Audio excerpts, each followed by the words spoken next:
오늘 그 신약에 더 가까이, 주님께 더 가까이 제 첫 시간입니다. 이거는 설교가 아니에요. 이거는 강의입니다. 강의.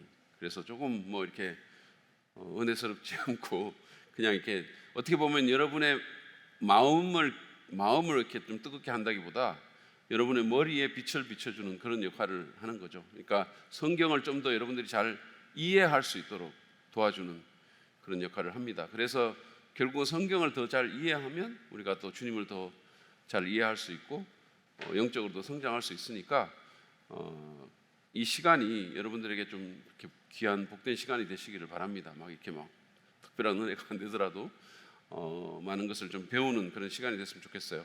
자, 오늘은 이제 다음 주부터 저희가 마태복음에 대한 얘기를 할 거고요. 오늘은 신약 성경 전체에 대한 그를 개관을 잠깐 나누고 가도록 하겠습니다. 제가 뭐 장담은 못 하겠는데 한 20주 정도 하지 않을까 이런 생각이 들고, 왜냐하면 신약 성경이 27권이잖아요. 그러니까 한 20주 정도, 그보다 또 더 많아질 수도 있는데 어쨌든 그 정도 될 거라는 생각이 들고 8월 달에 잠깐 이제 우리 설교로 좀 전환하고 그렇게 강의는 계속해서 나가도록 하겠습니다. 자, 신약의 의미부터 먼저 보죠. 우리가 신약, 여러분 성경 이렇게 보면 이렇게 성경에 딱 펴면 구약이 나오죠. 구약이 나오고 그래서 신약이 딱 나옵니다. 이렇게 좀 신약전서 이렇게 나오죠. 그 스크린 한 번 더, 사진 한 번 더 보여주세요. 네. 이건 아예 그냥 뉴 테스트먼트라고 신약을 딱 신약만 이렇게 따로 한 건데, 자, 이 뉴 테스트먼트라는 이 신약의 의미가 뭐냐라는 거죠. 많은 사람들이 별 생각 없이 구약 신약 이렇게 하잖아요. 신약의 의미가 뭐냐? 신약은 뉴 테스트먼트예요. 이 테스트먼트라는 단어는 라틴어인 테스트먼툼에서 나온 단어인데 이게 뭐냐면 그 언약이라는 뜻이에요. 언약, 계약, 언약. 그러니까 헬라어로 디아데케라고 말하고 히브리어로 베리트라고 얘기를 하는데 이걸 번역한 게 라틴어로 테스타멘툼이고 그거를 영어로 한 게 테스타멘트예요. 그러니까 이 문자적으로 신약은 새로운 언약, 새 언약 또는 새로운 계약 이런 의미죠. 그게 신약의 의미입니다. 그러면 이 언약이라는 것은 뭐냐면 그냥 일반적으로 우리가 그냥 사람들하고 약속하는 거 있잖아요. 프라미스라는 약속이 아니고 그보다 훨씬 더 무거운 거예요. 그러니까 언약이란, 신학적으로는 언약이라는 것이 하나님이 자기 백성과 세운 계약이에요. 하나님께서 당신의 백성과 세운 아주 무거운 계약입니다. 신성한 약속이에요. 그러니까 이거는 하나님께서 그 백성을 위해서 어떻게 하겠다라고 약속하시고, 그래서 여러분도 그 백성들도 하나님께 뭐를 해라라고 얘기하는 그런 약속이에요. 근데 여러분들이 구약에 보면 이런 그 여러 가지 언약이 나와 있는데 노아 언약이, 무지개 약속 아시죠? 노아 언약이 있고, 그 다음에 아브라함과 맺은 언약이 있고, 그 다음에 또 다윗과 맺은 언약이 있어요. 다윗을 영원히 그 왕노릇하겠다라는 그 다윗의 왕조가 계승되는 그 부분에 대한 언약이 있고, 그 다음에 또 이제 모세 언약이라는 게 있죠. 모세 언약. 그래서 이거를 이제 모세 언약을 시내산 언약이라고 말하기도 해요. 왜냐하면 시내산에서 맺었으니까. 그래서 모세 언약 또는 시내산 언약 이렇게 얘기하는데, 보통 우리가 신약이라고 하면 새 언약, 새로운 계약 이렇게 얘기했잖아요. 그럼 구약은 옛날 언약이에요. 옛 언약입니다. 그럼 구약에는 여러 언약들이, 아까 제가 언급한 여러 언약들이 있는데 그 중에서 특별히 신약과 대조된 옛 언약이 뭐냐 하면 모세 언약, 시내산 언약이에요. 그래서 그것이 하나님께서 그러니까 구약 시대의 당신의 백성인 이스라엘과 세운 언약의 대표적인 것이기 때문에 그게 구약을 구성한다 이렇게 얘기하는 거죠.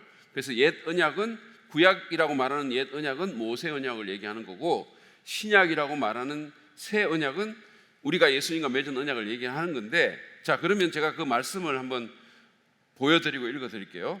구약 성경에 보면 예레미야서에서 이제 이 새 언약에 대한 예언을 해요. 이제 하나님께서 새로운 언약을 세우겠다라고 예언을 하십니다. 그 구절을, 예언의 구절을, 그러니까 예레미야는, 여러분들이 제가 구약의 숲을 거닐다 할 때 들으신 분들은 기억하겠지만, 예레미야는 주전 600년경에 활동했던, 그러니까 이스라엘 나라가 멸망할 때 활동했던 선지자거든요. 그러니까 이 600년 전에, 예수님 오시기 600년 전에 예언을 한 거예요. 이런 언약을 세우겠다라고. 그게 이제 여기 나와 있는데, 예레미야 31장에 나와 있어요. 자, 읽겠습니다. 같이 읽으실까요? 시작. 그때가 오면 내가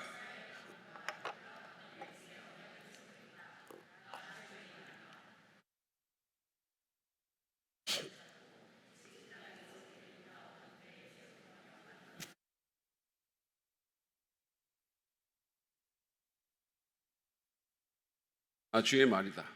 그러나 그 시절이 지난 뒤에 내가 이스라엘 가문과 언약을 세울 것이니 나는 나의 율법을 그들의 가슴 속에 넣어주며 그들의 마음판에 새겨 기록하여 나는 그들의 하나님이 되고 그들은 나의 백성이 될 것이다. 나 주의 말이다. 그때에는 이웃이나 동포끼리 서로 너는 주님을 알아라 하지 않을 것이니 이것은 작은 사람으로부터 큰 사람에 이르기까지 그들이 모두 나를 알 것이기 때문이다. 내가 그들의 허물을 용서하고 그들의 죄를 다시는 기억하지 않겠다. 나 주의 말이다.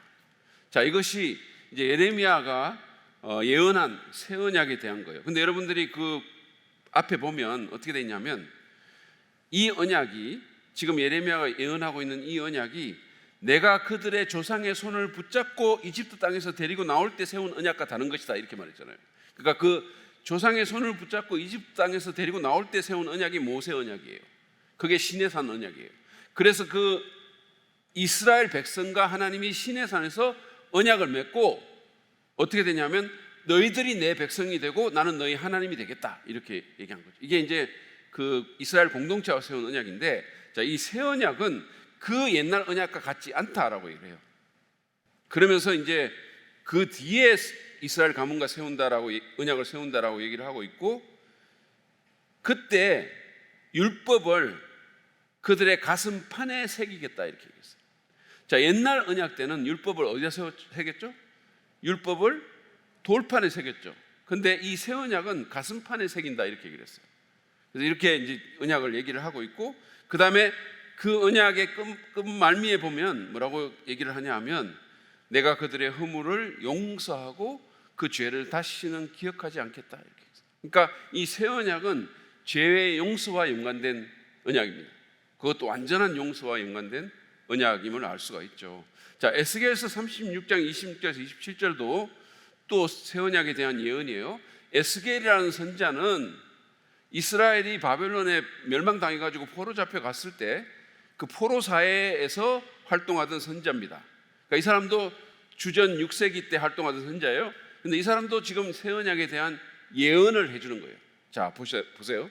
너희에게 새로운 마음을 주고 너희 속에 새로운 영을 넣어주며 너희 몸에서 돌같이 굳은 마음을 없애고 살갗처럼 부드러운 마음을 주며 너희 속에 내 영을 두어, 성령을 얘기하는 겁니다. 너희가 나의 모든 율례대로 행동하게 하겠다. 그러면 너희가 내 모든 규례를 지키고 실천할 것이다. 자, 옛날 언약과 이 새 언약이 다른 것은 새로운 마음을 주겠다, 이렇게 얘기했어요. 아까 그 계명을 마음판에 새기겠다라는 거하고 좀 유사한데, 새로운 마음을 주겠다, 이렇게 얘기했어요. 거기다가 또 뭐를 얘기하냐면 너희 속에 내 영을 넣어주겠다, 이렇게 얘기했어요. 성령을 주시겠다, 이렇게 얘기했어요. 그래서 그 성령의 능력으로 말씀을 지킬 수 있게 하겠다라는 것이 새 언약의 또 다른 조건이에요. 자, 그러면 이 새 언약이 언제 세워지느냐? 누가복음 22장 20절입니다. 이제 앞에서 본 것들은 구약의 선지자들의 예언이고, 이것이 언제 실제가 되느냐? 누가복음 22장 20절이에요. 자, 이 말씀을 다시 한번 같이 한번 읽겠습니다. 시작. 그리고 저녁을 먹은 뒤에 잔을 그와 같이 하시고 말씀하셨다. 이 잔은 너희를 위하여 흘리는 내 피로 세우는 새 언약이다. 예수님께서 십자가에 못 박히시기 하루 전날에 최후의 만찬, 이 6월절 만찬을 하시면서 제자들과 함께 만찬을 하시면서 그 잔을 들고 그 잔에 뭐가 있어요? 와인이 있죠. 피처럼 붉은 포도주가 있죠. 그 포도주를 보여주시면서 이 잔은 너희를 위하여 흘리는, 내일 이제 예수님 죽으시니까 너희를 위하여 흘리는 내 피로 세우는 새 언약이다. 그래서 예레미야가 예언했고 에스겔이 예언한 그 새 언약이 예수님의 십자가의 그 보혈로 세워진 거예요. 그래서 이제 이 새 언약, 말하자면 신약 성경은 다시 말해서 이 예수님께서 그 피로 세우신 새 언약에 대한 얘기라는 거예요. 그것이 신약의 주제입니다. 그래서 이제 모세 언약과 이 새 언약을 좀 대비를 하자면, 모세 언약은 조건적이고 쌍방향이에요. 그러니까 너희도 약속을 지켜야 되는 거야. 그래야 내가 복을 주는 거야. 그래야 너희들이 내 백성이 되는 거야. 이거예요. 근데 새 언약은 무조건적이고 일방적입니다. 하나님께서 무조건 이 언약을 지키시겠다. 비록 너희들이 불순종한다 하더라도 나는 너희들을 떠나지 않겠다. 절대로 떠나지 않겠다. 너희들은 영원히 내 백성이 될 거야. 이런 거예요. 그 다음에 또 모세 언약은 짐승의 피에 근거해서 세워졌지만 새 언약은 그리스도의 보배로운 피에 근거해서 세워진 겁니다. 그리고 언약 규정도 모세 언약은 돌판에 새겨지고 새 언약은 우리의 마음판에 새겨집니다. 그리고 이 모세 언약의 중보자는 모세였지만 새 언약의 중보자는 하나님의 아들 예수님이죠. 그리고 강조점이 어디에 있냐면 모세 언약은 순종에 대한 백성들의 인간의 의무에 강조점이 있고 새 언약은 성령의 능력 주심에 강조점이 있는 거예요. 우리는 부족하지만 성령을 우리 안에 주셔가지고 그 성령으로 우리가 그 말씀을 지킬 수 있도록 도와주겠다. 그래서 우리가 지금 살아가는 영적으로 승리하는 비결은 어디에 있느냐? 성령 충만한 데 있는 거예요. 성령의 인도하심을 받는 데 있는 거예요. 내 육신의 소욕을 쫓는 것이 아니라 성령의 인도하심을 쫓아가면 우리는 하나님의 말씀을 지킬 수 있는 힘을 얻게 되는 거예요. 그리고 모세 언약은 일시적이고 새 언약은 영원합니다. 자, 이것이 이제 그 차이점이죠. 그래서 어쨌든 이 새 언약, 예수님께서 그 보배로운 피로 우리와 함께 세우시고 그 피의 공로로 우리를 백성 삼아 주신, 그래서 우리가 하나님의 백성이 되고 하나님이 우리의 하나님이 되는 그 새 언약의 얘기가 신약 성경에 기록되어 있는 거예요. 그래서 예수님 얘기로부터 시작해서 그분의 백성인 교회가 구성이 되고 그 교회가 어떻게 살아야 될지를 말씀해 주고, 그리고 그 백성들의 마지막 데스티니, 마지막 운명이 어떻게 될지를 얘기를 하고 있는 거죠. 우리가 조금 전에 불렀던 찬송처럼 마지막에 불렀던 그 하나님 나라, 거기에 대해서 얘기를 하고 있는 거죠. 그러면서 그거를 바라보고 살아라.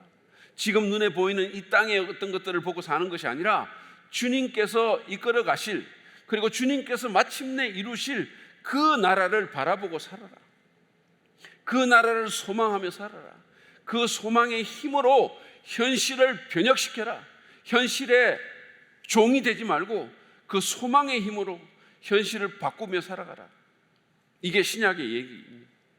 자, 그러면 신약 성경의 구성을 한번 보시죠. 표를 한번 보여주세요. 보이실지 모르겠지만은 보이십니까? 안 보여도 할 수 없는데, 여기 보면 이 신약 성경이 어떻게 구성되어 있냐면 복음서가 4권이 나와요. 마태, 마가, 누가, 요한. 그리고 역사서가 있습니다. 사도행전. 그러니까 이걸 다 합쳐서 역사서라고 말하기도 하는데, 근데 마태, 마가, 누가, 요한은 사실은 한 개인에 대한 역사이기 때문에 일종의 전기와 같은 거예요. 근데 전기인데, 보통 전기는 사람들이 태어나서 죽을 때까지 계속 모든 걸 다 쓰는 게 전기인데, 마태, 마가, 누가, 요한 복음은 예수님의 죽으심에 집중해서 쓰고 있기 때문에 이것은 신학적 전기다, 이렇게 얘기를 해요. 자, 그 다음에 역사서가 있고요. 그 다음에 바울 서신이 13권이 있습니다. 13권이 있는데, 여기 로마서, 고린도전서, 후서, 갈라디아, 데살로니가 전후서가 있고 옥중 서신이라고 불리는 게 있는데, 이거는 바울이 로마의 1차 투옥 때서 쓴, 그러니까 가택 연금했을 때 쓴 서신이에요. 이게 에베소, 빌립보, 골로새, 빌레몬서, 이 4서신을 옥중서신, 왜냐하면 옥에서 썼으니까. 그 다음에 목회서신이라고 해가지고 디모데 전후서, 디도서, 이거를 목회서신이라고 얘기하는데, 그것은 디모데가 바울의 제자고 디도도 제자인데 영적인 아들인데, 이 사람들이 다 목회를 하고 있었어요. 그래서 목회자에게 보낸 서신이기 때문에 목회서신이라고 얘기합니다. 디모데는 에베소 교회에서 목회를 하고 있었고, 디도는 크레타 교회에서 목회를 하고 있었어요. 그레도 교회, 거기서 목회를 하고 있어요. 그래서 이렇게 요 13권을 바울 서신이라고 얘기를 하고, 제일 먼저 나오는 게 로마서거든요. 로마서부터 쭉 해가지고 맨 마지막이 뭐예요? 맨 마지막에 나오는 게 빌레몬서예요.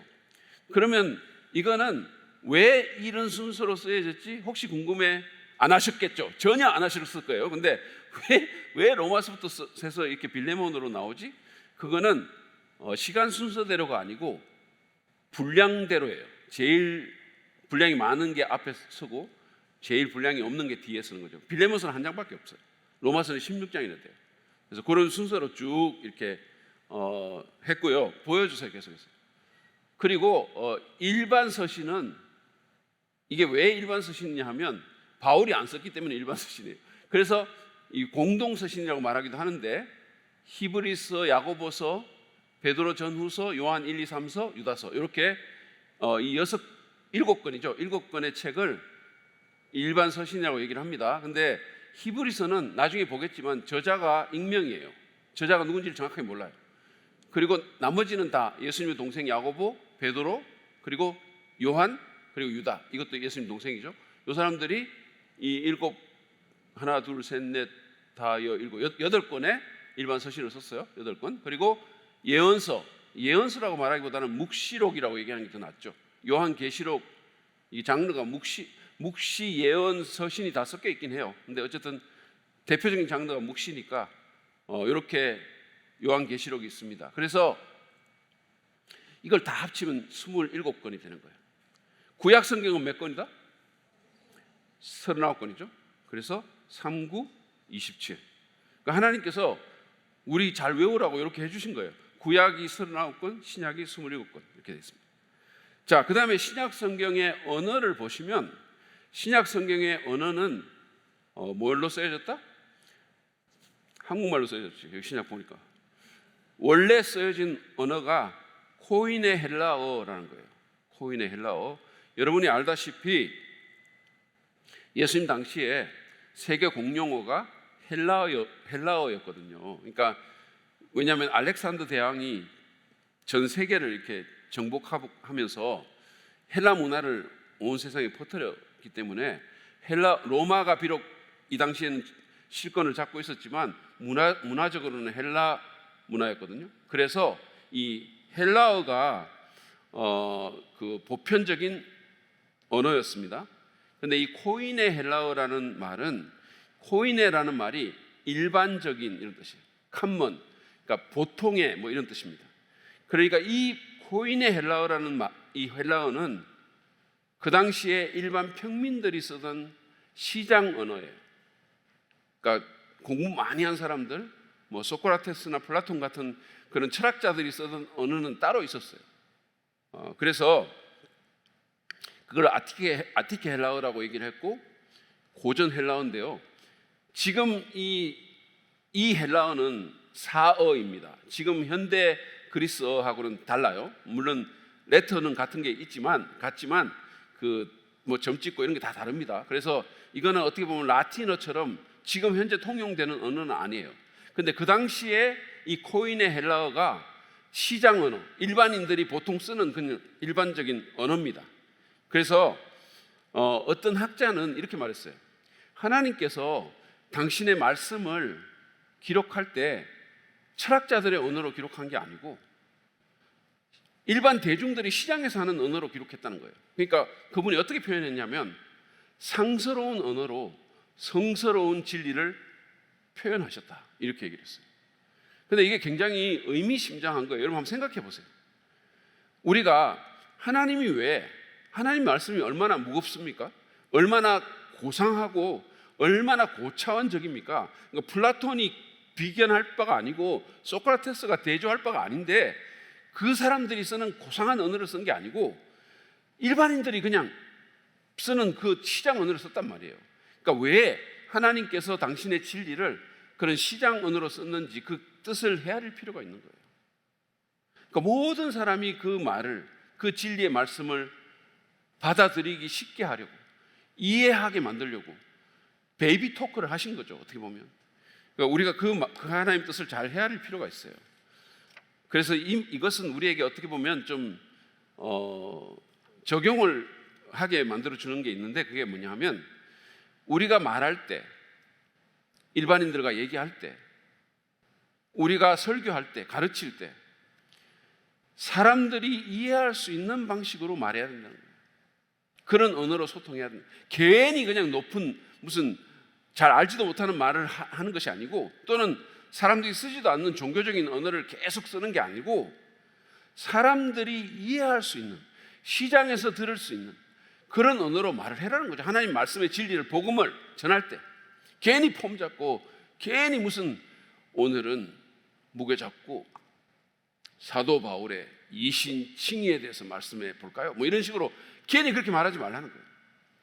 그래서 이 말뿐만 아니라 우리의 사역도 그렇고 우리의 예배도 그렇고 이해될 수 있는 방식으로 해야 되는 거예요. 괜히 무게 잡고 괜히 높이고 그러지 말라는 거예요. 자, 그래서 하나님께서 코인의 헬라어로, 그러니까 시장 언어로 우리에게 당신의 뜻을 전달한 그 뜻을 우리는 깊이 헤아리고, 우리도 사람들과 소통될 수 있는 방식으로, 교회가 일반 세상과 소통될 수 있는 방식으로 행동해야 된다는 거예요. 제가 한번 언젠가 교회가 세상과 놀아야 된다는 뜻으로 이렇게 놀자라는 제목으로 설교한 적이 있어요. 기억하시는 분이 있을지 모르지만 어쨌든 그럴 필요가 좀 있다. 네 번째, 가장 먼저 쓰인 책과 가장 늦게 쓰인 책은 뭐냐? 전혀 궁금하지 않으시겠지만 저는 궁금했어요. 자, 신약에서 가장 먼저 쓰인 책이 뭐냐? 갈라디아서. 갈라디아서는 주후 49년에 쓰여진 겁니다. 많은 사람들이 이렇게 생각하거든요. 이게 신약 성경을 딱 펴면 마태복음이 제일 먼저 나오니까, 그러니까 마태복음이 제일 먼저 썼을 거라고 생각해요. 근데 그게 아니고 갈라디아서가 제일 먼저 쓰여졌습니다. 주후 49년, 굉장히, 예수님이 33년도에 돌아가셨으면 이게 불과 16년 정도 이렇게 후에 쓰여진 거죠. 그러니까 너무 10년 금방 가잖아요. 10년 금방 가요. 여러분, 제가 이렇게 우리 교회 이번에 그 인구조사란다, 나이 조사하면서 이렇게 보니까, 야, 이 사람이 언제 50이 됐나? 이게 너무 놀라운 거예요. 아니, 내가 처음에 우리 교회 왔을 때만 하더라도 30대, 팔팔한 30대였는데 이게 벌써 50이 됐어요. 50이 됐어. 누구랑 말 안 하겠지만 하여튼 그냥 이게 금방 가는 거죠. 여러분, 16년 금방 가요. 그러니까 예수님 돌아가시고 16년 만에 이 갈라디아서가 쓰인 거예요. 그리고 데살로니가 전서도 굉장히 빠른데 주 50년 또는 51년 초에 쓰여졌을 거라고. 이 둘 다 바울 서신이잖아요. 이렇게 생각합니다. 그 다음에 가장 늦게 쓰인 책은 뭐냐? 가장 늦게 쓰인 책은 요한계시록입니다. 이거는 제일 뒤에 있는 책이 맞아요. 제일 늦게 쓰였어요. 이거는 아마 주후 95년에서 6년 정도에 이 책이 쓰여졌을 걸로 봅니다. 자, 그 다음에 우리가 신약 시대의 주요 사건을 좀 보시죠. 쭉 보겠습니다. 자, 신약 성경이 이렇게 좀 기록되어 있고, 이 신약 시대에 이 성경에 나와 있는 사건도 있고 없는 사건도 있는데, 뭐가 이 1세기의 제일 주요한 사건이었냐? 첫 번째, 예수님의 탄생이죠. 말할 것도 없죠. 근데 사실 예수님 탄생은 주전으로 넘어갑니다. 주전 4년이에요. 이거는 여러분들이 이제 혹시 왜 예수님이 주전이지? 이렇게 생각하는 분이 있을 수 있어요. 근데 이거는 말씀드리면 이렇습니다. 자세히는 말씀 못 드리지만 6세기 초에 로마에서 활동했던 수도사 디오니시우스 엑시구스라는 사람이 있었어요. 근데 이 사람이 아주 숫자 같은 거, 천문학 같은 거 이런 걸 잘하던, 그러니까 아주 뛰어난 학문적인 자질을 갖고 있었던 사람인데, 그 당시에 주후 520여년도, 그러니까 그 6세기 정도의 교황이었던 요한 1세가 이 사람한테 부활절의 그 정확한 연대를 계산하라라고 과제를 줬어요. 이 사람이 이제 그걸 하면서 이 로마 제국의 기원 연대하고 예수님의 활동하고 뭐 이런 것들을 비교 분석을 했는 거예요. 왜냐하면 신약 성경의 복음서를 보면 이 연대기적인 어떤 그 정보들이 나와 있잖아요. 뭐 구레뇨가 총독할 때라든지 뭐 이런 게 쭉 나와 있잖아요. 그러니까 그걸 쫙 비교를 해가지고 그래가지고 이제 그 지금 우리가 사용하는 그 달력을 만든 거죠. 연대기를 도입을 한 거죠. 근데 나중에 후대 학자들이 이분이 계산을 좀 잘못했다라는 걸 알게 된 거예요. 그래서 이게 그 사람이 딱 해가지고 BC와 AD로 나눈 거예요. 그걸 딱 기점으로 자기가 생각할 때 예수님의 탄생이 연도라고 생각했던 그 기점을 가지고 BC와 AD로 나눠가지고 BC는 뭐다? 주전, before Christ고 AD는 안노 도미니, 주후, 라틴어입니다. 그렇게 딱 나눴는데 주님의 해 이렇게 나눴잖아요. 나눴는데 나중에 이제 그게 그래서 이게 막 파퓰러가 돼가지고 이제부터 이 달력을 다 쓰고 있는데 후대 학자들이 계산을 해보니까 이게 조금 틀린 거예요. 몇 년도 차이가 있는 거예요. 그래서 주후 4년에 왜냐하면 헤롯 대왕이 죽은 게 주후 4년이에요. 근데 여러분 성경에 보면 헤롯 대왕이 여전히 왕위에 있을 때 예수님이 태어나셨거든요. 그러니까 적어도 주후 4년인 거예요. 어떤 사람은 주후 5년으로 보는 사람도 있어요. 그러니까 예수님이 갓난아기일 때 헤롯이 죽은 거예요. 그러니까 예수님의 탄생일이 주후 4년이라는 걸 밝힌 했는데 근데 이미 이거를 너무 많이 썼기 때문에 더 이상 바꿀 수가 없게 돼서 그냥 쓰게 된 거예요. 그래서 이런 상황이 있다는 사실을 여러분들이 아시길 바랍니다. 어쨌든 간에 예수님의 탄생은 구약에서 예언한 그 메시아가 온 중요한 사건이죠. 우리를 위한 구주가 이 땅에 태어난 하나님이 우리와 함께 하시기 위해서 이 땅에 오신 임마누엘 하나님, 너무나 중요한 사건이에요. 그런데 이제 이 예수님의 탄생은 신약 성경의 마태복음과 누가복음에만 기록되어 있어요. 마가복음과 요한복음에는 없어요. 이 탄생에 대한 기사는 없습니다. 마태복음과 누가복음 1, 2장에 탄생에 대한 기록이 있습니다. 그 다음에 예수님의 공생의 시작, 이 부분을 보시죠. 예수님이 공생애를 시작하신 것이 언제냐 하면 주후 29년입니다. 많은 사람들이 이제 예수님이 33년도에 돌아가셨다고 아까 말했는데 그러면 3년 생활이니까 30년이 아니야 이렇게 생각할 수 있어요. 근데 여러분 보면 예수님의 공생애가 정확하게 얘기하면 한 3년 반 정도 돼요. 왜냐하면 요한복음을 보면 예수님이 유월절을 4번을 맞습니다. 한 번은 죽으면서 맞고, 그래서 요한복음 2장에 유월절이 한 번 나오고 5장에 또 나오고 6장에 나오고 그리고 이제 나중에 이제 13장에 나오는데 이 유월절이 4번 되려면 어떻게 해야 되겠어요? 3년은 넘어야 되겠죠. 3년은 넘어야 됩니다. 그래서 예수님의 그 공생애가 주후 30년이 아니고 주후 29년에 시작됐을 것이다. 우리가 이렇게 보고 있고요. 이 예수님의 공생애가 뭘로 시작됩니까? 제가 그때 마가복음 설교하면서 예수님의 취임식과 같은 게 있었다 그랬죠. 그게 뭡니까? 이게 내가 설교한 지 얼마 지났다고 예수님의 취임식과 같은 일이 요단강가에서 있었다. 뭐죠?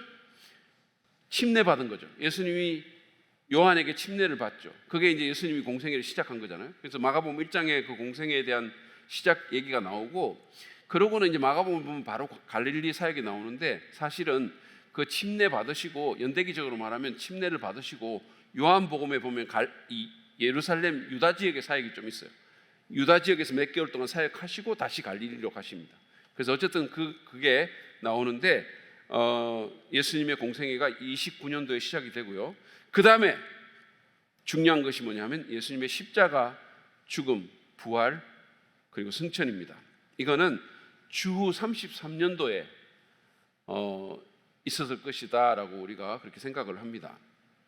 학자들은 이제 요거는 뭐 30년으로 보는 사람도 있고 33년으로 보는 사람도 있어요. 근데 학자들은 이제 요걸 어떻게 계산을 하느냐 하면 빌라도가 예루살렘의 로마의 빌라도가 이스라엘의 총독으로 있게 된 재위 기간이 26년부터 36년 사이예요. 그러면 여러분 빌라도가 총독으로 있을 때 예수님이 돌아가시잖아요. 그러니까 예수님의 십자가 사건이 언제 이루어져야 되느냐 하면 빌라도가 총독으로 있었던 26년부터 36년 사이에 있어야 되겠죠. 그런데 이제 그것과 더불어서 예수님께서 죽으시던 해에 6월절이 이스라엘 달력으로는 니산월이라고 그래요. 1월인데 첫 번째 달력 1월인데 니산월 14일이 예수님 죽으신 유대 달력이에요. 그럼 니산월 14일이 금요일인 날을 이 기간 중에서 찾아내는 겁니다. 이거를 비교를 해가지고 그래서 금요일인 날을 찾았는데 두 개가 나왔어요. 30년과 33년. 그런데 이제 그 또 천문학적인 상황들, 예수님 돌아가셨을 때 막 지진 나고 그랬다 했잖아요. 뭐 해가 어두워지고 막 일식 나고 이런 것들을 다 고려를 했을 때 33년이 정확하다 이렇게 본 거죠. 그래서 예수님이 십자가에 죽으신 해가 학자들은 AD 주후 33년 4월 3일이다 이렇게 얘기해요. 요즘 달력으로 하는 합니다. 그래서 그때 예수님께서 십자가에 죽으셨다라는 거예요. 그리고 이제 사흘 만에 부활하시고 그리고 어떻게 되죠? 그리고 나서 40일 동안 사람들에게 나타나셨다가 승천하시는 거죠. 그게 너무 중요한 사건입니다. 그 다음에 또 하나 중요한 사건이 뭐냐면 예루살렘 교회의 시작점이에요. 예루살렘 교회의 시작이 언제 됐느냐? 여러분, 예루살렘 교회가 시작된 절기가 뭐죠? 틀려도 괜찮으니까 크게 말씀하세요. 자, 1번 사순절, 2번 오순절, 3번 육순절. 어디 몇 번? 2번입니다. 2번 오순절. 자, 예수님이 교회가 세워진 게 오순절 때 세워졌잖아요. 성령이 강림하셨어요. 성령이 강림하시고 그리고 교회가 시작이 됩니다. 이 오순절이라는 것은 6월절부터 50일 후다라는 거예요. 그래서 우리가 예수님께서 돌아가신 날을 AD 33년 4월 3일로 잡으면 교회가 언제 시작이 됐냐? 주후 33년 5월 23일 정도에 시작됐어요. 5월 달에 성령이 강림하고 교회가 시작이 된 거예요. 3,000명이 구원받고 교회가 시작이 된 겁니다. 그러니까 여러분, 이 교회라는 새로운 하나님의 백성이 이때 이제 세워지게 된 거예요. 그 다음에 또 중요한 사건이 있습니다. 그게 뭐냐면 바울의 회심이에요. 바울, 사울이라고 말하죠. 원래는 사울이었죠. 사울이었는데 나중에 이제 바울이라는 이름으로 활동을 합니다. 어떤 사람들은 이렇게 생각해요. 이거는 이제 여러분 상식이니까 제가 말씀드릴게요. 그렇게 뭐 아주 중요한 건 아니지만 그냥 혹시 이런 설교를 들었을 수도 있으니까 예를 들어서 이렇게 설교하는 거죠. 아브라함이 됐다. 하나님 알고 나서 뭐 하나님이 이름 바꿔주셨잖아요. 야곱이 이스라엘이 됐다. 이름 바꿔주셨죠. 이름 뜻이 다 바뀌어졌어요. 근데 이제 그런 것처럼 사울도 예수님 믿고 나서 이름이 바뀌었다 이렇게 생각하는 분들이 있어요. 그건 아닙니다. 아니고 원래는 원래부터 사울은 두 개의 이름을 갖고 있었어요. 사울이라는 이름은 베냐민 지파의 사울 왕, 자기 조상이죠. 그 왕의 이름을 갖고 있어요. 이게 유대적인 이름이에요. 그다음에 바울이라는 이름은 로마식 이름이에요. 파울로스라는 이름은 로마식 이름이에요. 그러니까 바울이 나중에 이제 이방인들에게 선교를 하면서 좀 더 쉬운 이름으로, 우리 집사람 이름이 문현숙이에요. 현숙한 여인. 여기 위에 있는데 아멘은 왜 안 하십니까? 자, 문현숙인데, 근데 우리 집사람이 미국에서 12년 동안 살 동안 이 미국 사람들이 현숙이라는 발음을 못해요. 현숙? 뭐 이렇게 이상하게 발음해요. 이 발음 니은이 달려있는 이런 발음, 그러니까 현대라는 발음도 못하거든요. 우리 현대차를 뭐 현다이 뭐 이상하게 발음을 해요.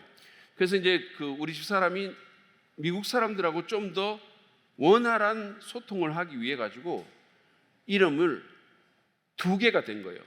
그 이름이 뭐냐? 세라라는 이름이에요. 세라리. 그래서 앞으로 우리 집사람 보면 세라라고 불러도 괜찮아요. 자, 그래서 그것처럼 바울도 두 개의 이름이 있었단 말이에요. 근데 이제 원래 사울이라는 이름으로 갖고 있었죠. 처음에 나올 때는 사울이라는 이름으로 이렇게 성경에 소개가 되죠. 이 사람이 회심을 언제 하냐? 주후 33년 또는 34년, 예수님이 죽고 부활하셔서 승천하시고 얼마 안 있다가 이 사람이 이제 막 예수 믿는 사람 잡아 죽이려고 막 애를 써죠. 그러면서 다메스커스로 가다가 부활하신 예수님을 보게 됩니다.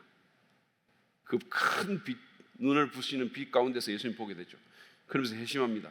이것이 교회사적으로 엄청난 의미가 있는 그런 거죠. 결국은 바울이라는 사람이 이방인의 사도가 돼가지고 교회가 유대의 장벽을 넘어서 전 세계로 퍼져나가게 하는 결정적인 역할을 한 사람이 되죠.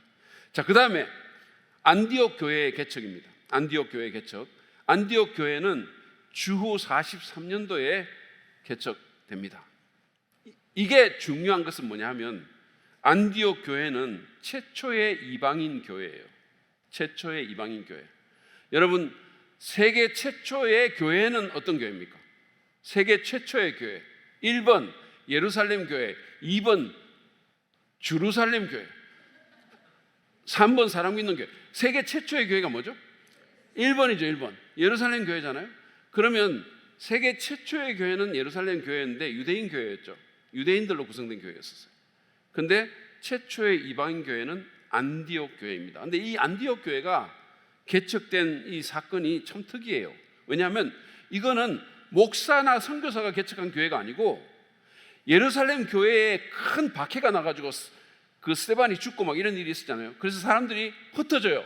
사도들을 제외하고 다 흩어진다 그랬어요. 그러니까 교회의 교역자들 빼고 일반 평신도들이 다 흩어집니다. 근데 이 흩어진 사람들이 어디까지 간다? 안디옥까지 가가지고 그때 처음으로 이방인들한테 복음을 전해요. 그래서 사람들이 예수 믿고 돌아온 게 안디옥 교회입니다. 그러니까 이거는 선교사나 목사가 개척한 교회가 아니고 일반 신자가, 그것도 핍박받아서 외국으로 쫓겨간 사람이 세운 교회예요. 놀라운 교회예요. 여러분, 우리가 한번 생각해 보세요. 우리가 만약에 대한민국에서 신앙생활 하다가 핍박을 받아 도저히 살 수가 없어요. 그래서 우리가 쫓겨가는 겁니다. 여기 막 북한이 들어오고 해가지고 그래서 우리가 어디로 가냐면 라오스 막 이런 데 쫓겨가는 거예요. 그러면 우리가 라오스로 가면 어떡하겠어요? 하나님 원망하고 내가 하나님 뭐 잘못한 게 있다고 나를 이렇게 힘들게 만들어가지고 라오스까지 쫓아내고 우리 애들 교육을 어떻게 시키라고 합니까? 이렇게 할 거 같잖아요. 근데 이 사람들은 그렇게 안 하고 어떻게 하죠? 복음을 전했어요. 그곳에 있는 사람들이. 그래가지고 그 이방인들에게 복음 전해가지고 이방인들이 구원받고 교회가 된 거예요. 그래서 그 교회를 견고하게 만들기 위해서 바나바가 예루살렘 교회에서 파송이 돼가지고 바나바와 사울이 1년 동안 가르쳐서 안디옥 교회가 세워지는 거예요. 놀라운 교회입니다. 그리고 이 안디옥 교회가 처음으로 그리스도인이라는 명칭을 얻었던, 그것도 다른 사람들이 그렇게 그거 보고 저 사람들은 예수님 닮았어, 뭐 이런 약간 그런 거예요. 예수파다라는 거예요. 뭐 예수님, 물론 이게 좋은 의미로 부른 것 같지는 않아요. 왜냐하면 약간 그 비아냥거리는 이런 게 있는데, 그러나 적어도 그들이 뭔가 예수님 같은 거를 그들이 발견한 거예요. 이 사람들에게서. 왜냐하면 그 안 믿는 사람들에게 예수라는 이름은 별로 안 좋은 이름이잖아요. 십자가에서 죽고 굴종적이고 낮아진 이름인데 뭔가 그 공동체 안에 그런 게 있었던 거죠. 예수님의 특성이. 자, 그 다음에 그래서 이제 사도행전 11장 19절부터 22절을 한번 보시죠. 거기 보면 이거 같이 한번 읽어보겠습니다. 같이 읽을게요. 자, 스데반에게 가해진 박해 때문에 흩어진 사람들이 페니키아와 키프루스와 안디옥까지 가서 유대 사람들에게만 말씀을 전하였다. 그런데 그들은 안디옥에 이르러서 그리스 사람들에게도 말을 하여 주 예수를 전하였다. 주님의 손이 그들과 함께 하시니 수많은 사람이 믿고 주님께로 돌아왔다. 예루살렘 교회가 이 소식을 듣고서 바나바를 안디옥으로 보냈다. 이렇게 해서 교회가 생긴 거예요. 놀라운 거죠. 자, 바울의 전도 여행, 그 다음에 또 중요한 사건이 바울의 전도 여행이라는 사건이에요. 자, 바울은 이제 AD 주후 33년 또는 34년에 회심을 했어요. 그러니까 바울은 예수님과 나이가 거의 뭐 비슷했을지 몰라요. 조금 어렸을지 모르지만 아마 조금 몇 년 차이가 날 겁니다. 근데 뭐 거의 동시대라고 보면 되죠. 근데 이 바울이 예수님 믿고 나서 이제 이방의 사도로서 파송을 받아가지고 나갑니다. 근데 이 파송하는 교회가 어딘 교회냐? 어느 교회죠? 1번 안디옥 교회, 2번 언디옥 교회, 3번 사랑 믿는 교회. 어느 교회죠? 예, 안디옥 교회가 파송을 합니다. 그래서 여기 보면 1차 전도를 47년도, 48년도에 해요. 이게 이제 사도행전 13장, 14장에 나와 있어요. 이 기사가. 그래서 이제 소아시아 지역, 지금의 터키 지역을 이렇게 돌면서 복음을 전해요. 그래서 이제 갈라디아 교회라든지 이런 교회들이 이제 세워지게 됩니다. 주 47년, 48년도에 자, 이런 교회가 이제 전도가 되고 있고요. 그 다음에 2차 전도 여행을 가는데 이게 주후 50년부터 52년이에요. 이때는 이제 그 처음에 처음에 소아시아 지역 1차 때 돌아다녔던 교회를 다시 이제 방문해서 그 교회를 잘 세워주려고 했는데 마게도니아에서 마게도니아 사람의 환상을 보죠. 어디서? 드로아라는 곳에서. 여러분 잘 아는 트로이입니다. 트로이. 그 트로이의 목마 있는 트로이. 거기서 환상을 봐요. 저는 제가 성지순례 가가지고 거기서 배 타고 이제 그리스로 건너갔는데 배 타고 갔어요. 하여튼 배 타고 그쪽에서 갔는데 어쨌든 간에 거기서 환상을 보는 거죠. 트로이에서. 그래가지고 마게도니아 사람들이 우리를 도와달라고 이렇게 환상. 그래서 주님의 뜻을 이제 발견하고 처음에는 소아시아 그 터키 지역만 돌려고 하다가 유럽으로 건너가게 되는 거죠. 그래서 처음으로 세워진 최초의 유럽 교회가 뭐다? 1번 빌립보 교회, 2번 발립보 교회, 3번 사랑 믿는 교회. 빌립보 교회죠. 자, 그래서 제가 오늘 최초 얘기를 많이 했어요. 최초의 교회는 예루살렘 교회고, 최초의 이방인 교회는 안디옥 교회고, 최초의 유럽 교회는 빌립보 교회입니다.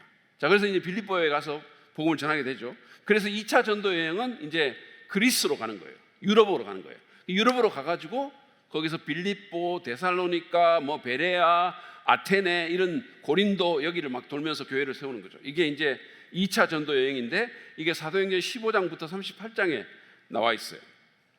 자, 그 다음에 3차 전도 여행입니다. 이거는 주후 53년부터 56년에 걸쳐서 이루어지는데 여기서는 이제 주된 일이 에베소 교회에 한 오랫동안 머물러요. 3년 정도가 머물면서 그 에베소 교회를 개척하고 에베소 교회를 견고하게 세웁니다. 견고하게 세우는데 그 외에 뭐 다른 도시들도 이렇게 돌아다니는데 어쨌든 에베소 교회가 주로 이제 나옵니다. 근데 이 에베소라는 도시는 그 당시에 로마 제국의 4대 도시 중에 하나였었어요. 굉장히 중요한 도시죠. 거기 지금도 가보면 관광객들이 굉장히 많이 와요.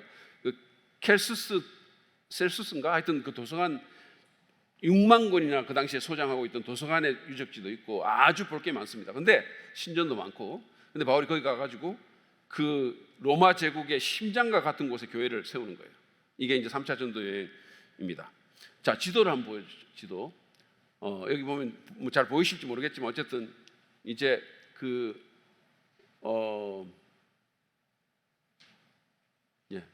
여기서 이제 나가는 거죠. 나가서 안 돼요. 여기서 나가가지고 이제 이게 1차 전도에 그부르러 가서 1차 전도 여행이고 이게 2차고 이게 3차고 이렇습니다. 그러니까 자세한 건 뭐 나중에 지도를 보시면 알 것 같고요. 자, 그 다음에 또 중요한 사건이 뭐냐? 또 중요한 사건이 예루살렘 공의회입니다. 예루살렘 공의회 주후 49년입니다. 이거는 사도행전 15장에 나오는데 이거는 왜 열리게 됐냐면 이제 사도 바울이 아까 제가 바울이 1차 전도 여행을 48년, 49년에 갔다 그랬잖아요. 그죠? 48년, 49년에 갔다 그랬거든요. 47년, 48년에 갔다 그랬죠. 47년, 48년에 갔다 그랬잖아요. 대답을 좀 하세요. 47년, 48년에 갔는데 아니 저도 힘들어요, 사실은. 근데 그 1차 전도 여행을 가가지고 이제 갈라디아 뭐 이런데 브루기아 이런 지역을 다니면서 이제 소아시아 지역의 교회를 개척합니다. 근데 여러분들이 갈라디아서를 읽으면 어떤 문제가 생기냐면 어쨌든 이 교회들은 이방인 교회잖아요, 그죠? 소아시아 지역에 있는 교회들은 유대인 교회가 아니고 이방인 교회거든요. 자, 그럼 이방인 교회들이 바울이 가가지고 본격적으로 막 교회들을 세우는데, 이 유대인들이 예수 믿고 구원받은 사람들이 있잖아요. 유대인들이 예수 믿고 구원받은 사람들이 어디에 있었어요? 예루살렘 교회에 있었죠. 근데 예루살렘 교회의 성도들이 자기들의 하나님의 백성의 표는 할례였거든요. 그러니까 이 사람들이 이제 혼란을 느낀 거죠. 혼란을 느껴가지고 자기들은 원래부터 할례를 받은 사람들이고, 이 사람들은 이제 새로 예수 믿고 하나님 백성이 새로 된 사람들이니까 자기들의 사고방식대로 생각을 하면 저 사람들도 할례를 받아야지 되는 거 아니야? 이렇게 생각한 거죠. 그래가지고 그 예루살렘 교회에서 사람들이 이 이방인 교회로 와가지고 예수만 믿어서는 안 되고 하나님 백성이 되려면 할례도 받아야 된다, 모세 율법도 지켜야 된다, 뭐 이런 식으로 이제 얘기를 한 거죠.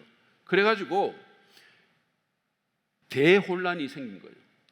그래서 바울이 그거를 정정하려고 쓴 책이 갈라디아서라는 거예요.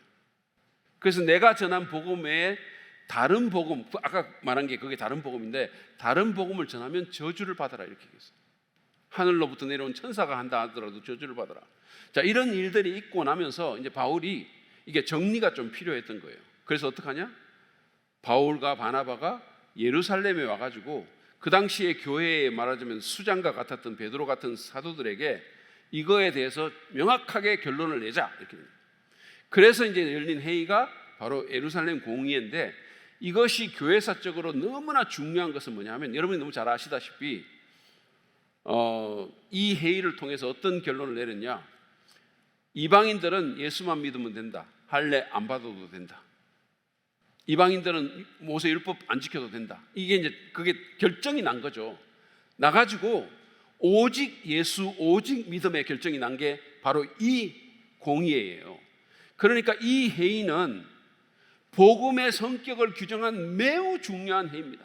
그러니까 만약에 이 회의가 결론이 잘못 났으면, 여러분 우리도 지금 할례 받아야 되는 상황이에요. 예수 믿고 나면 이런 상황이 될 뻔했고 복음이 완전히 이상하게 갈 뻔했는데, 이 회의 때문에 앞으로 계속해서 구원받게 될 이방인들에게 이제 오직 복음의 복음만, 오직 은혜의 복음만이 전해지게 된 거죠. 그래서 굉장히 중요한 사건이다 이렇게 말할 수 있고요. 그 다음에 바울의 순교입니다. 바울의 순교.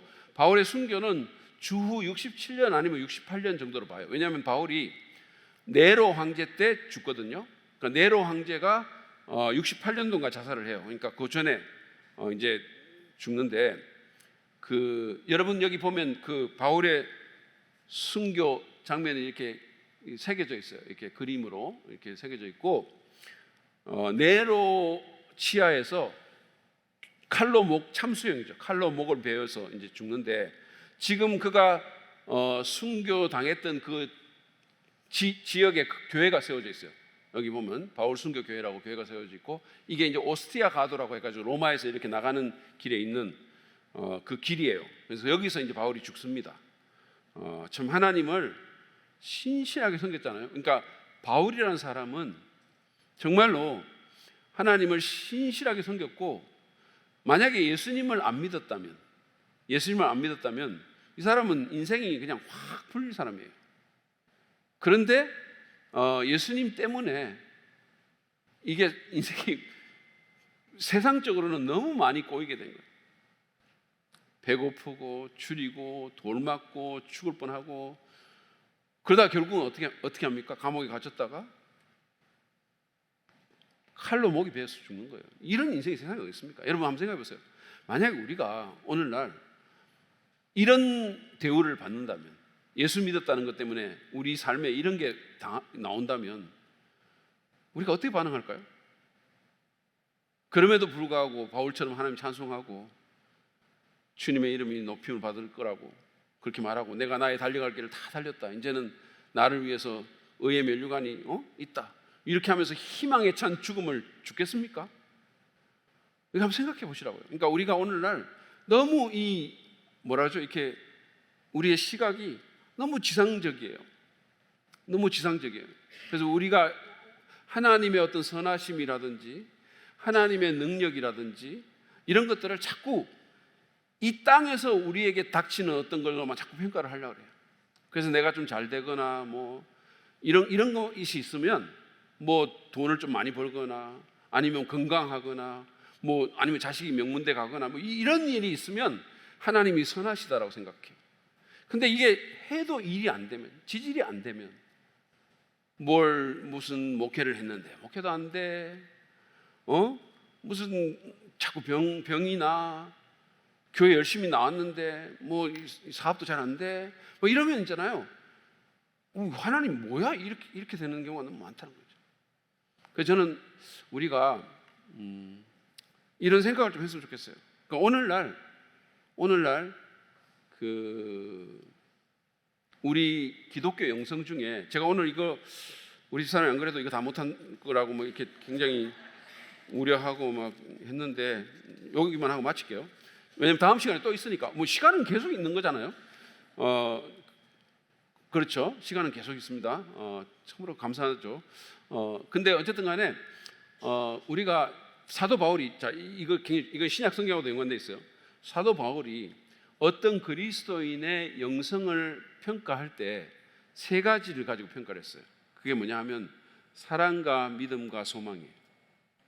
사랑과 믿음과 소망, 이걸로 이제 한 사람의 영성을 평가하는 겁니다. 그러면 우리가 정말로 괜찮은 그리스도인이고 제가 정말로 괜찮은 영적인 목사라면 제게 어떤 특징이 있어야 되냐면 하나님에 대한 굳건한 믿음이 있어야 되고 사람에 대한, 그리고 하나님에 대한 사랑이 있어야 돼요. 그리고 소망이 있어야 돼요. 그래서 그 소망의 인내라는 표현을 써요. 소망의 인내. 그 소망이 있기 때문에 이 땅에서 인내하는 게 있어야 되는 거죠. 근데 제가 오늘날 이렇게 보면 우리 현대 그리스도인들에게 뭐 우리가 믿음, 소망, 사랑 다 없을 수 있지만 그래도 또 있는 분들은 다 있어요. 다 있는데 어쨌든 평균적으로 말을 합니다. 평균적으로 보면 우리가 뭐 믿음은 있을 수 있고요. 예수님 믿는다, 저 믿습니다, 아멘 뭐 이렇게 하는데 믿고, 그 다음에 또 사랑도 뭐 어느 정도 우리가 할 수가 있는데 현대 그리스도인들의 그 영성에서 현저히 부족해지는 것이 뭐냐면 소망이 사라지는 거예요. 너무 이 땅에 우리 눈이 많이 가 있어요. 그래서 주님 오시는 것을 소망하지 않는 거죠. 그러니까 하나님 나라를 소망 안 하는 거예요. 우리가 소망하는 것은 어떤 거냐면 자꾸 뭐 이제 뭐 좋은 아파트 사는 거 소망하고 뭐가 잘 되는 거 소망하고 이런 걸 소망, 교회가 뭐 숫자가 늘어나는 거 소망하고 이런 거를 자꾸 이 땅의 것들을 너무 많이 소망하는 거예요. 그래서 아까 우리가 찬송한 것처럼 마라나타, 주님 오시옵소서, 이걸 별로 소망, 오히려 어떤 면에서 보면 주님 좀 늦게 오세요, 이런 게 있는 거죠. 주님 좀 늦게, 지금 주님 제가 목회한다고 나와가지고 사람 1000명도 아직 안 됐는데 지금 오시면 어떡합니까? 1000명 되고 오세요, 이런 게 있는 거예요.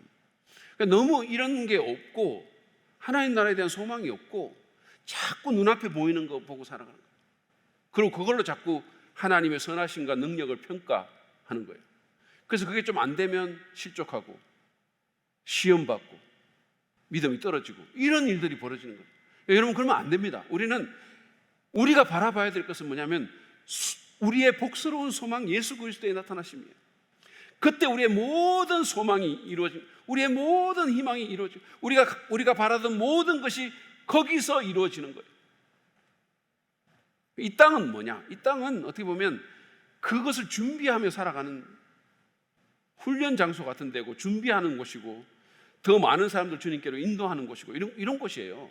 그래서 우리가 그런 어떤 마음을 좀 가질 필요가 있다는 거죠. 그래서 제가 다시 한번 여러분에게 제가 늘 강조하던 요 말을 한번 해드립니다. 예수님의 십자가로 하나님의 사랑을 평가하시고 예수님의 부활로 하나님의 능력을 평가하세요.